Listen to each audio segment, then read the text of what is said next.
Hey everyone, and welcome back to the channel. So today we get to take a look at the 2025 Audi A6. This is the 45 TSFI with the Convenience Plus package. Huge shout out to Audi Northlake for providing this sedan for me today. Take a look at the website, that link is down in the description. This A6 is finished off in Glacier White Metallic. Its MSRP is just over $63,000. Now this is powered by the 2-liter inline 4-cylinder turbocharged engine. It's paired to the 7-speed automatic, and it pumps out 261 horsepower, 273 pound-feet of torque. That power is sent through the Quattro all-wheel drive system, propelling this 4,100-pound sedan from 0 to 60 in 5.8 seconds. It has a top speed up to 155 miles an hour. It also has a fuel capacity of 19.3 gallons. You'll expect to see around 24 miles per gallon in the city, 31 out on the highway. This also has a wheelbase of 115.1 inches. Its overall length is 194.4. It has a width of 74.3 and a height of 57.4 inches. Now, as we take a look at the exterior styling, this has a really nice design to it, especially with all the gloss black. You'll notice that's on the entire surround for the hexagonal grille, where this does have the chrome for the Audi badge, however. There's the forward-facing camera, parking sensors within that grille. There's also the sensors for the distance pacing, so those are on both sides. And there's also plenty of cutouts to provide additional cooling. Now there's also LEDs up front with these small housings there. More gloss black trim accents for the lower sections of the bumper. There's also another gap just underneath the grille there, and then two distinctive lines that come down the hood, meeting the top points of that grille there very nicely. Now, as we work our way to the side, this has a really neat design for these wheels with that multi-spoke pattern to them. There's also the color-matched calipers. This has power folding side mirrors with the camera and the turn signal. And then up top, you'll notice there's a sunroof too. There's more gloss black accents that surround all the window accents. And then some nice lines in the lower section. Nothing too crazy, it's pretty subtle, but it gives it a nice luxury vibe. And then in back, you'll notice there's a gloss black accent running in between the LEDs. There's also the backup camera, all the parking sensors, more gloss black in the lower section of the bumper. And then as we work our way to the cargo space, you can use the button on the key fob or that release up top there, where you have a good bit of storage. This is a pretty large amount to make this a great daily driver. You do have some storage on that left side. You do have storage underneath the floor too, but it's mainly for the spare tire. There's also some tie downs so you can secure items. There's a hook too, so you can place some bags or items there. And you can also fold down the back seats. Now you do have to do that from the back, but with that, you get a lot more interior space. And there's a grab handle up top, so it's very easy to close that. Now, as we work our way to the interior, this does have the proximity door handles, so you can lock and unlock it from the back. And then for this model, you'll notice all the wood trim accents, brushed aluminum. There's some storage in the lower section, window control too, and some leather for the upper section. And then there's the beige interior, which is a nice combo with this glacier white. Now at my height, 5'10", it's pretty easy to enter. I have a lot of leg space. There's also some cargo nets there. You get vents in the middle with a temperature adjustment and auxiliaries down below. And then at my height, I have about an inch or so of headroom, so it's actually pretty spacious here. You can't recline the seats, but they're angled back slightly, so I could ride around town and be comfortable in the back of this sedan. Now, as we lower the armrest, you get storage in the back, cup holders in the front there, and you can also fold down this middle seat individually. So if you need to do that for whatever reason, you have the option to do that. And you also have a lot of visibility with the windows there and the narrow pillars, so it's pretty easy to see around this entire section. Now, as we take a look at the window sticker real quick, the options that we have, Convenience Plus package gives it the 20-inch wheels. You get adaptive cruise along with the heated steering wheel, LEDs, sport-tuned suspension as well. So this is lowered by 20 millimeters, which is pretty cool to see. And then we have the floor mats as well. For up front, this has lock and unlock, memory seating adjustments. Power folding side mirrors are also heated. There's all the window controls, the trunk release, more storage down below.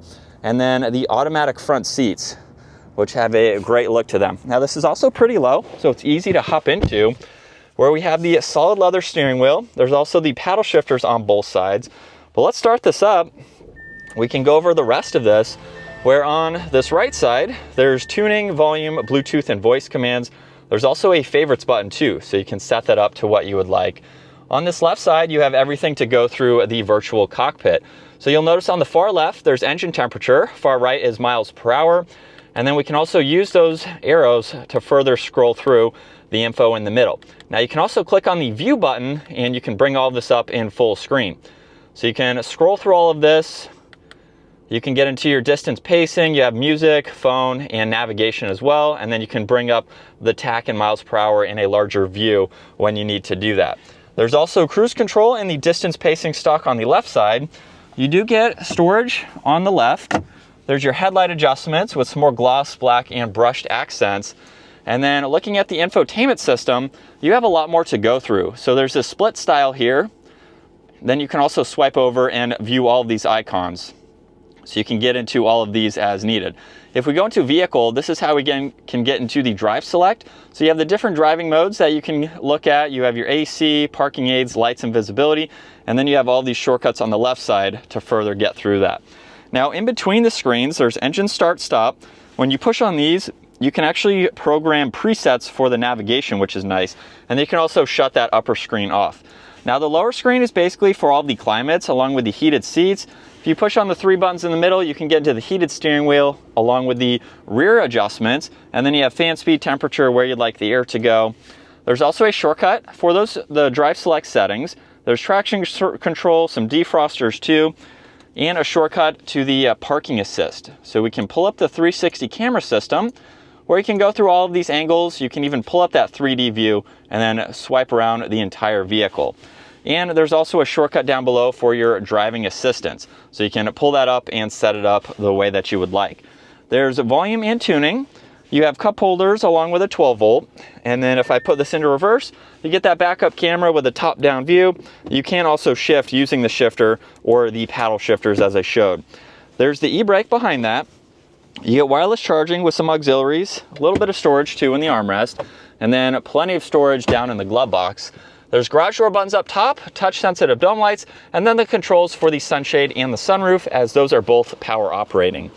And then here's a look at visibility. Like I said, you have a lot of glass over both shoulders, so it's pretty easy to see around this entire sedan. So jumping behind the wheel now for this A6, this is a really nice luxury focused sedan to drive. I have been able to drive as well the S6 and the RS6. So if you want to take a look at those videos, this is basically the entry level of the three, and they go up in horsepower and pricing, of course, depending on what you would like. So for the A6, you have the least amount of horsepower, but if you're buying this vehicle, you might not be interested in the power. I think it still has an adequate amount, however. So let's put it into the dynamic setting and we can give it a little bit of gas.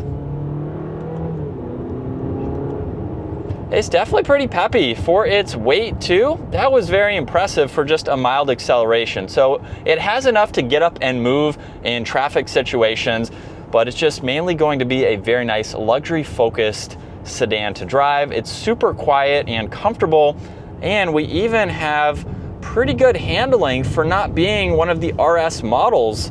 We have all-wheel drive too, so it's going to handle very well. It's not performance oriented again, but you have those characteristics, and with this model too, it's a little bit lowered. It's not stiff or anything with that sport suspension, but it's a little bit lower to give you, again, some of those better handling characteristics. And it's just a really nice vehicle to drive. Now it's a little bit larger for a sedan, so if this is your only vehicle, daily driver, it's very practical for people, for extra cargo space. It's definitely going to give you enough for your only car, and it's really nice to drive. Very comfortable and quiet, as you would expect from an Audi. We have very nice seats too. I like the bolstering support that they have. They're not too aggressive, so it's a little bit of a wider seat, just to give you a little bit more comfort in the seat, so it's not hugging you or being too tight or anything like that. And we have a good seating position too. We also have the automatic steering wheel for the telescope and the adjustments to go up and down, so you can use those as needed, and just a really good place to be. Very easy to see all around too. Pillars are pretty thin, and there's not really much to complain about with this car. With the driving that I've done in the other two trim levels too, this is a really good option. For its price too, you're getting into a luxury brand. When you compare it to other brands and other competitors, it's not really all that far off. So it's definitely a good option to go with, and it's going to give you the tech that you want without being overboard. And we're still in dynamic second gear. Here we go.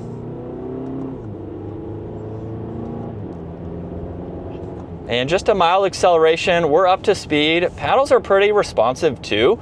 So again, while this isn't that RS level or the next 2 trim levels up, we have a very nice vehicle to drive with some sporty characteristics to it.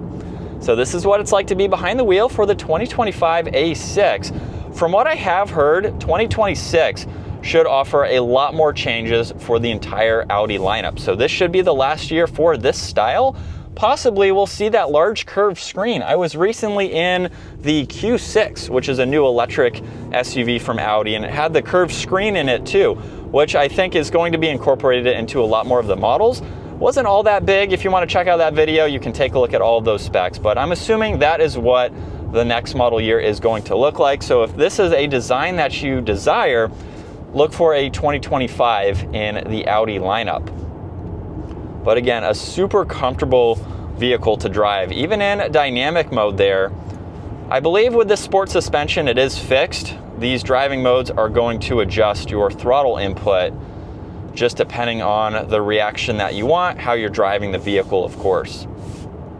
But as we have a car here passing, you kind of hear it like normal, but it's not what it's what you would expect with a luxury vehicle like this, how quiet it is from the outside. So it's going to give you a very well-refined interior and just a great drive for a daily.